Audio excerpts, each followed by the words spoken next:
So, this is once again my Saturday Superlative series.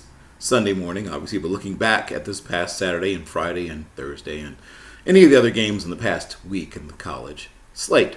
And I'm going to start with one of the lesser known quantities. I love it when someone new makes their way onto my list. So, Toledo quarterback Carter Bradley had himself a day. 29 of 44 for 432 yards. 432 yards. 3 touchdowns, 2 interceptions. Also, he ran for 5 carries for 44 yards.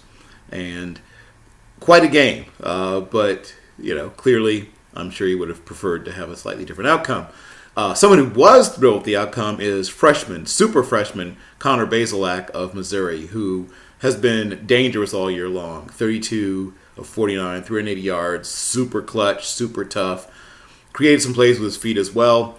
And his opposite number, freshman, also, KJ Jefferson, who I guess is going to be the future quarterback from this point going forward, maybe at Arkansas, had a day as well. 18 of 33, 274 yards, 3 touchdowns, 13 carries, 32 yards, and a rushing touchdown. Very impressive. And speaking of dual threats, don't let the smooth taste fool you with Ian Book, people. He's an athlete. He was a terrific baseball player. He moves incredibly well. Taller Doug Flutie. If Johnny Manziel and Kellen Moore had a baby, I don't know, pick something. But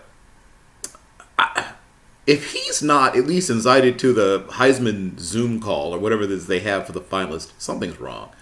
And I don't usually push for Golden Domers. I mean, that's not exactly my favorite program, but they're doing some great work there.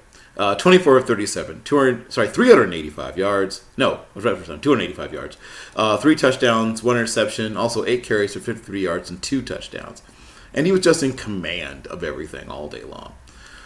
Kyle Trask, ho-hum, always, right? I should just pencil him in every week. 25 of 49, 433 passing yards, 4 touchdowns.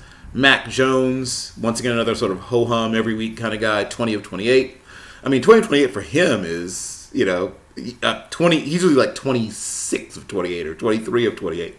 But 385 yards, 4 touchdowns, and once again, made it look easy, and it really was, quite frankly.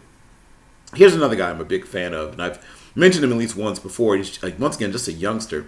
Western Michigan's quarterback, Caleb Ellaby. 18 of 26, 288 yards, 4 touchdowns, and he's one of those guys who just reminds me a little bit of Sean King back in his days at Tulane when Rich Rodriguez was there. Sort of a short, stocky quarterback, but strong arm, can move fairly well. Brock Purdy, right? A guy that I was down on earlier this year, but he's turned the ship around. 20 of 23, so 3 balls hit the ground all day long, which is nuts. 247 yards, 4 touchdowns, and also had a rushing touchdown for flavor. Back to the Mack. A lot of Mack quarterbacks went off. Preston Hutcherson, 19 of 30 for 385 yards, 3 touchdowns. He also had 13 carries for 32 yards and another touchdown. And in the sort of, send me, right, stepping up and balling out for the most part, though he had some mistakes there. I'm going to mention Boston College Derek Rossell having to step in for Jerkovic. But he more than acquitted himself. 32 of 46 for 3 touchdowns and 300 and something odd yards. Heck of a day.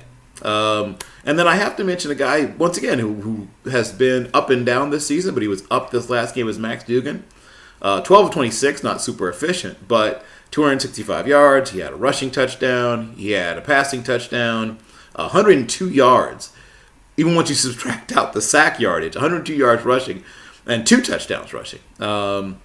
So he may not be what you want at the next level, but he had, like I said, a really strong day. And those are my superlative quarterbacks.